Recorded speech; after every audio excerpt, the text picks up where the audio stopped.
And every single time, the Lord will provide. So I got this message from the Lord, and the Lord gave it to me a couple of days ago. And I didn't even give an introduction. Okay, so yeah, you can tell I'm not used to this. So this is my first podcast EP. If you made it, congratulations. I prayed over you. If you didn't make it, I'm still praying over you. And I pray that this EP finds you will. And I pray that you hear something. You understand what I'm saying? I really do pray that you hear something, because the Lord leading me to this word was a blessing for me. You understand what I'm saying? And I don't ever want to share. First of all, I really can only share anything that the Lord has given me. I will. You understand what I'm saying? So I pray that this is a blessing to you. But I was in First Samuel, and if you read First Samuel chapter 1, it depicts a story of this guy that had two wives, and one of the wives' name was Penina, and the other one name was Hannah. Every year they would go to the temple to give sacrifices unto the Lord. But see, the funny thing was Penina had children, but Hannah didn't. And they were married to the same husband, but Hannah was barren. Hannah did not have children. And it said ever so often, Penina, the other wife of the husband, would was an adversary unto Hannah, would provoke Hannah to the point where Hannah would cry. And it said that Hannah went to the temple. Where does it say that at? Let me just go to it. In chapter 1, verse 9. And it says, so Hannah rose up after they had eaten in Shiloh, and after they had drunk. It says, now Eli the priest sat upon a seat by a post of the temple of the Lord. And she was in bitterness of soul, and she prayed unto the Lord and wept sore, and she vowed a vow and said, O Lord of hosts, if thou wilt indeed look on the affliction of thy handmaid and remember me, and not forget thy handmaid, but will give unto thine handmaid a maid child, then I will give him unto the Lord all the days of his life, and there shall no razor come upon his head. And it came to pass as she continued praying before the Lord that Eli, Eli is the priest, it said Eli marked her mouth. Now Hannah, she spake in her heart, only her lips moved, but her voice was not heard. Therefore Eli thought she had been drunken. And Eli said unto her, how long wilt thou be drunken? Put away thy wine from me. And Hannah answered and said, no, my Lord, I am a woman of a sorrowful spirit. I have drunk neither wine nor strong drink, but I have poured out my soul before the Lord. Instantly those two verses spoke to me. It says, and Eli said unto her, how long wilt thou be drunken? Put away thy wine from thee, And then Hannah answered and said, no, my Lord, I am a woman of a sorrowful spirit. I have not drunken. You understand what I'm saying? And instantly it spoke it to me, and it showed me that so many times we could back away from our calling because of how another person perceives us. So many times we'll back away from our purpose, and so many times we'll back away from our dreams, or so many times we'll fall back from our calling because how the next person perceives us, what the next person thinks about us. And we see this with the story of Hannah, how she was at the altar and how she was crying, and she said that she was a woman of a sorrowful spirit crying out to the Lord. You understand what I'm saying? That's what she really is. But the way that the priest perceived her is the priest perceived her as her drunk. The priest perceived her as a sinner. The priest perceived her as somebody that just was, acting crazy. And she said, no, my Lord. But I asked myself, how many times has someone perceived me as a drunk? Or how many times has someone perceived me as less than what I am called to be? You understand what I'm saying? And a lot of times, and so often, us as Christians, we allow that to get to us. We allow that to affect us. We allow what somebody else thinks about me stop me from chasing after my goals. We will allow what somebody else says about me to believe that I can't do what the Lord has called me to do. And that's a lie from the pits of hell. You understand what I'm saying? Because listen, my calling is not based off the next person's perception of me, or my calling is not based off how somebody perceives me. You understand what I'm saying? My purpose does not rest on the way you see me. You understand what I'm saying? So somebody could look at me as anything they want to look at me. Somebody could look at me as a smut. Somebody could look at me as a liar. Somebody could look at me as a bum. You could call me anything, a Nigger. You could call me anything. You could perceive me as anything you want to perceive me, but that does not change the calling that is over my life. That has not changed the favor that is over my life. That does not change the trajectory that He has set my life to be at. You understand what I'm saying? But ever so often, we would allow it to. Ever so often, we will listen to the voice of the enemy instead of the voice that matters. We will listen to the voice that calls us from instead of the voice that calls us to. You understand what I'm saying? And truth be told, the Lord's voice calls us from and to. My purpose does not rest on your perception of me. And a lot of us need to take that and to eat that and to meditate on that and to work that out in our lives, because so many times we would allow it too. Just because you think I can't make it does not mean I can't make it. Just because you think that I can't do it does not mean that I can't do it. Just because you see me as worthless does not mean that I'm worthless.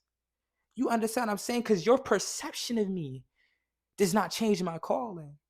Your perception of me does not change my destiny. The way you perceive me does not change who I actually am.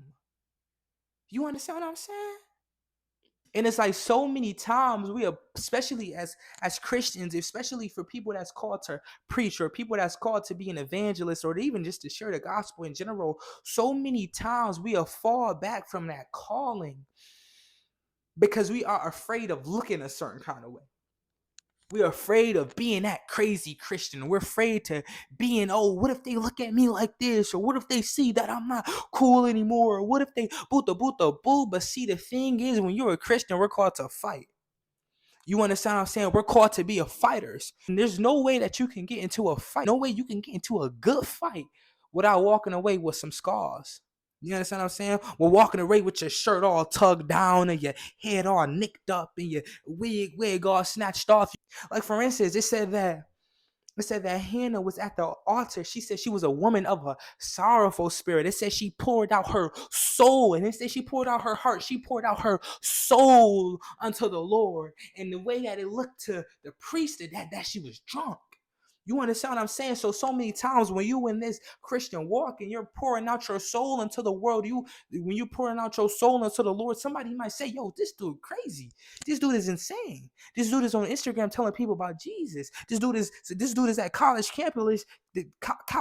College campus. This dude is at college campuses, you know what I mean, evangelizing. But see, the thing about it, the Christian walk is a fight. And most of the time, we worry about the next person thinking that we look crazy when the craziness is really just proof of the pudding. It's like if I don't look crazy, then I'm not doing enough. You understand what I'm saying? Because if I don't look crazy, that means I'm not doing enough. You understand what I'm saying? If I don't got scars and I don't got scratches and I don't got this and that, I'm not doing enough. One thing I really do not like, I don't like perfect Christians. Like, you know, it's like those Christians that think, oh, I'm just a goody two shoe and I got it all together, or a pretty boy Christian. I don't like pretty boy Christians. Why? Because we don't really got nothing in common. You understand what I'm saying? Like, what can we really talk about?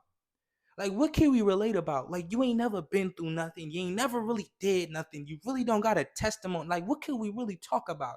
You understand what I'm saying? My type of Christians is the Christians that got scars.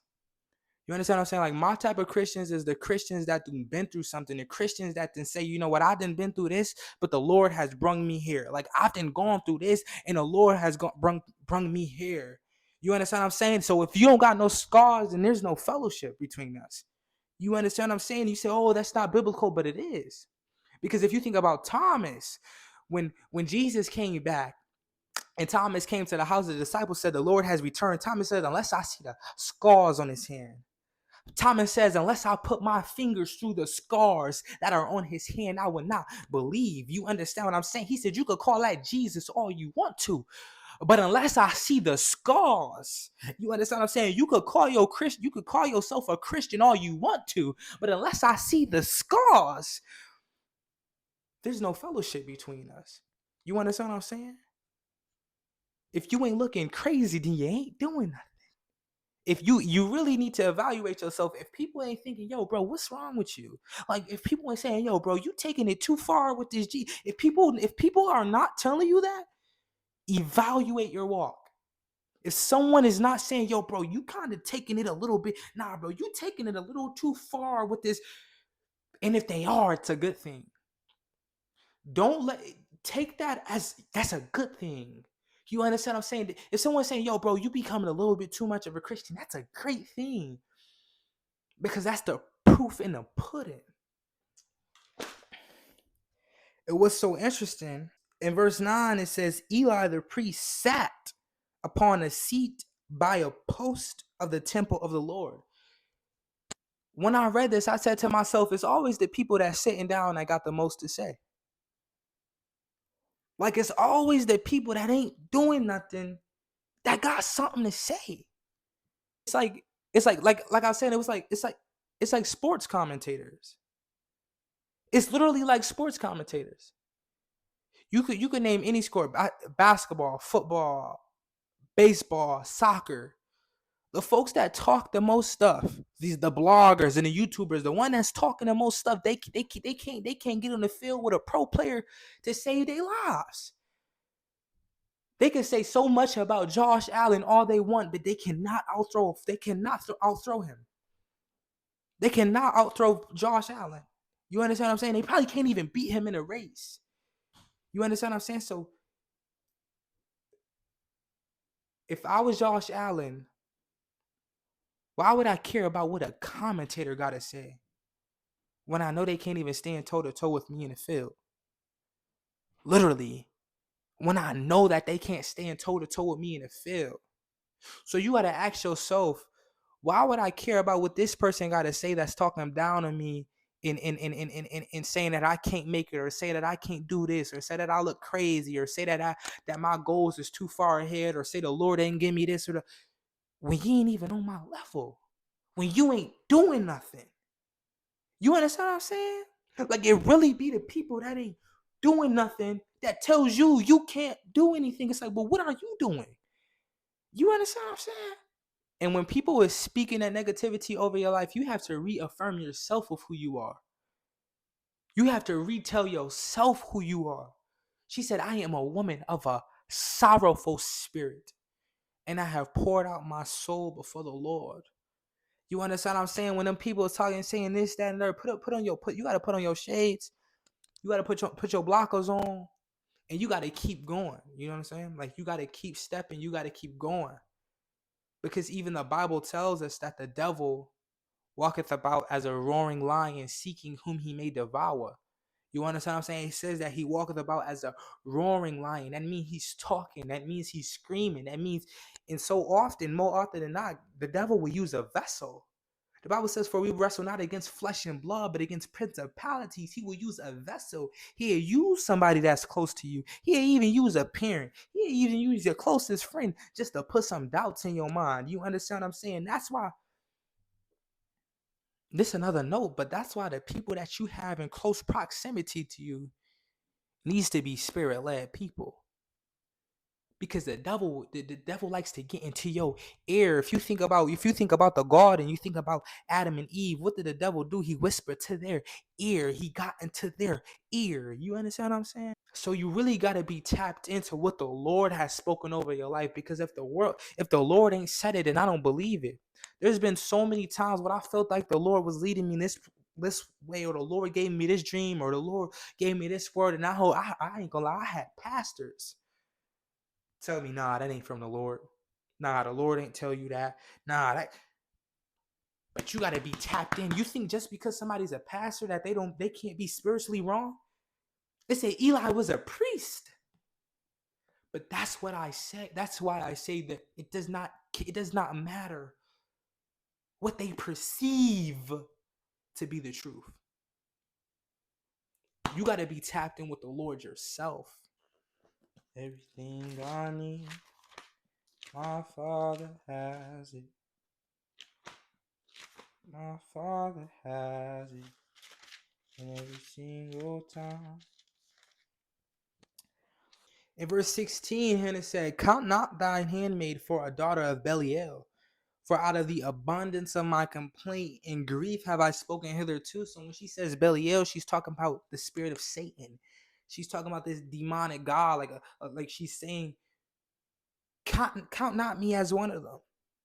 You understand what I'm saying? I know I might look crazy, but don't think that I'm one of them. But she says, but out of the abundance of my complaint and grief have I spoken hitherto.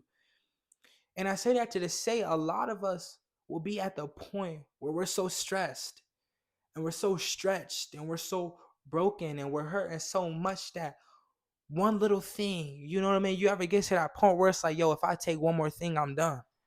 If I take one more thing, one more trial, one more test, like you get to the point where it's like, yo, I can't take one more thing.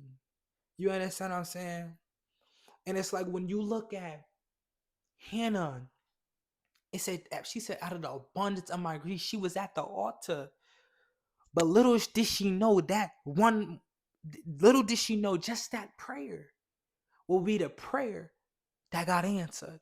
You understand what I'm saying? That final prayer that she prayed would be the prayer that I got answered. And I'm here to tell you, don't give up. Because so many times you could just be one step away. So many times that prayer or you giving up can be the very thing that's that one little battle or that one little trial or that one little lesson or test could be the very thing that's between you and the open door, or the very thing that's between you and an answered prayer. And I know so many times we'll say, oh yeah, what is for me is will not pass me by, but you might pass it by. So many times we'll tell ourselves, yeah, if it's for me, it won't pass me by, but you might pass it by. The Bible says that Jesus stands at the door and he knocks. So Jesus will not pass your house by. He will come right to your doorstep and he will knock. But you might hear somebody at the door. You might even walk up to the door and then think to yourself, man, I don't want company right now. And then say to yourself, I don't really want people over right now. Your blessing will not pass you by, but you might pass it by. And don't pass your blessing by because of the fear of how somebody else might perceive you, or what this person might say to you, or how your family might think you are, or how your friends might think you are. It ain't worth it. And see, the thing is, now you will look even crazier. You already looked crazy in the beginning, but to look crazy then and give up, now you just look even crazier. All because you took heed to the voice that didn't matter instead of the voice that did. And then also too, we can deem ourselves unworthy. Like it don't always gotta be somebody else that says you can't do it, or it don't always gotta be a friend or a parent or you know what I mean, even a coworker. It don't gotta be so many times it could be us telling ourselves we're unworthy. Not even just telling ourselves, but telling God, I can't do this. God, I can't be a preacher. God, I can't be a pastor. God, I can't do this, or I'm not this, or I'm not that, or I got social anxiety, or I got, you know what I mean, crippling depression. So many times we deem ourselves unworthy, and we see it in scripture. You look at Exodus verse 10, it talks about how the Lord was prophesying to Moses and saying, Moses, this is what you're going to do, and you're going to lead my people Israel out of Egypt, and I will be using you to bring them to the promised land, and you'll do these mighty works, and you'll do these wonderful miracles through my name and through my power and through my spirit, and you will set the captives free. He's speaking these things over your life. There's so many times the Lord could be speaking these things over our lives, to speak these blessings and speak these, you know what I mean, great things over our lives. But you see in verse 10, it says, and and Moses said unto the Lord, O my Lord, I am not eloquent, neither heretofore, nor since thou hast spoken unto thy servant, but I am slow of speech and of slow tongue. And the Lord said unto him, who hath made man's mouth? Or who maketh the dumb or deaf or the seeing or the blind? Have not I the Lord? And it's like the Lord said, wait, you talking about you can't talk? Who made the mouth? You understand what I'm saying? You said you feel like you got anxiety. Who made the brain? You got depressed. You got depression. Who made the heart? Okay, for instance, you got an iPhone, right? Apple told you, yo, yeah, this our brand new iPhone. You could take portrait photos. Imagine you telling Apple, no, I can't take portrait photos because I'm just not that good of a photographer, and I don't. And Apple tell you, yo, who made the phone though? Like, who put the software on this phone? I did. So how you gonna tell me what my device can or cannot do? And it's the same thing with the Lord. He said, who made the mouth? So how you gonna tell me what you can't do if I made you? And see, that's the thing. So often, more often than not, we don't even know our full potential. We don't know what we fully capable of.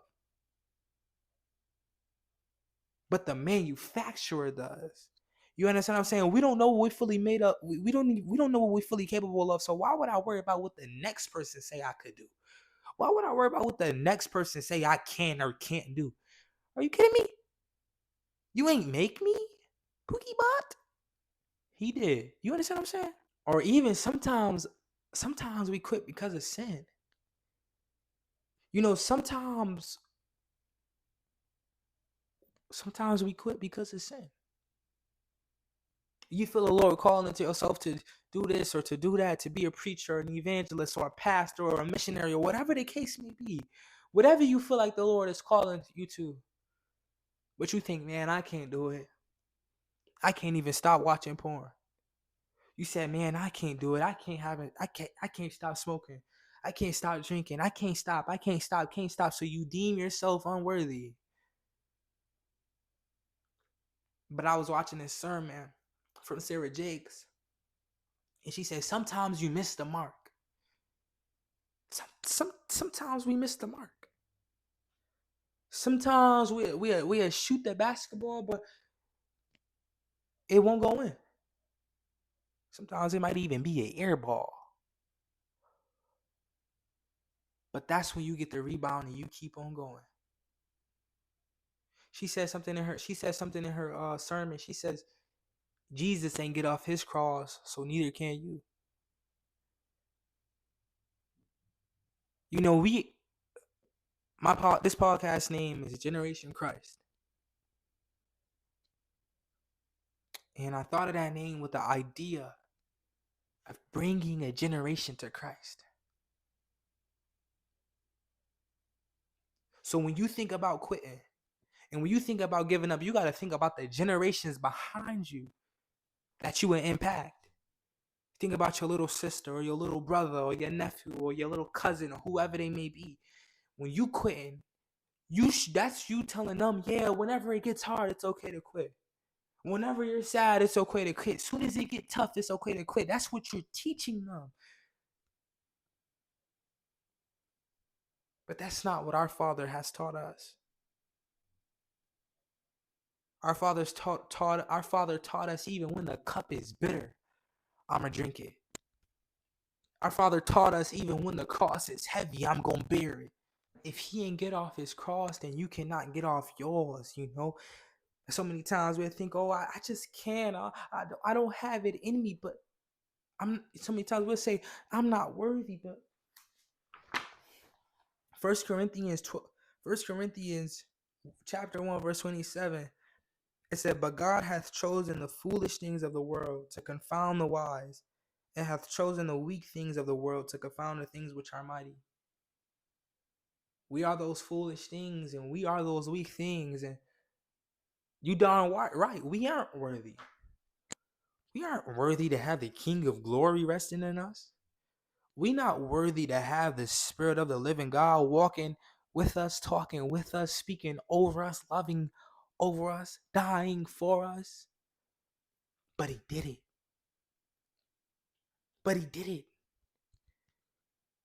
And now it's time for you to accept it. It's like somebody giving you a Lamborghini. And you tell the person with the Lamborghini, nah, I can't accept it. I don't. Are you crazy? If somebody came up to you with try to give you a Lamborghini, is you gonna say, no, I can't accept it because I didn't work hard for it? Bro, that's just dumb.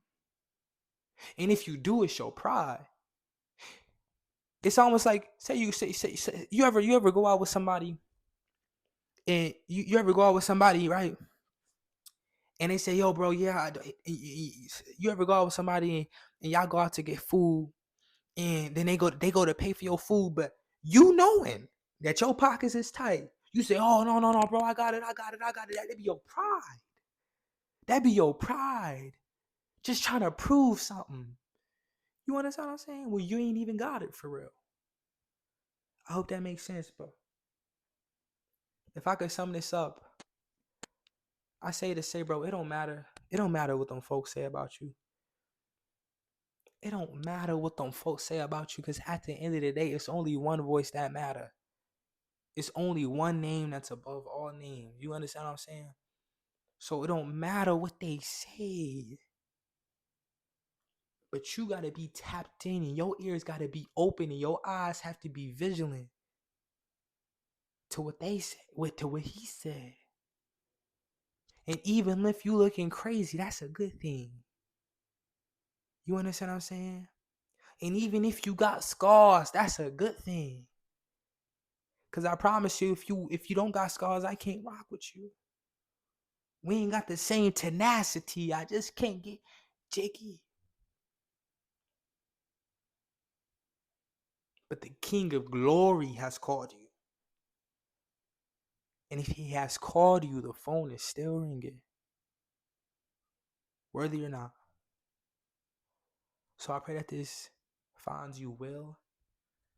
And I pray that it was a blessing to your spirit. In Jesus' name, amen.